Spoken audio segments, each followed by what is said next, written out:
Hi, I'm Dr. Cheng. I'm the obstetrician and gynecologist in Dongxing Hospital. Wound care is extremely important.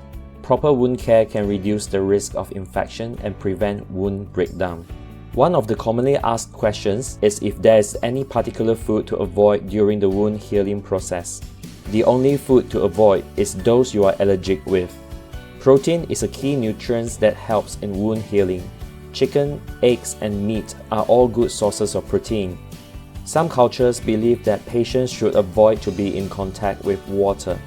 This is particularly common among postpartum mothers. Those with perineal wound or cesarean section wound must ensure daily showering and cleaning of wound.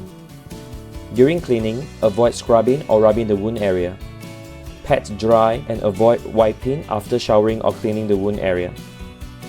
Always monitor for any swelling, redness, pain, and abnormal discharge.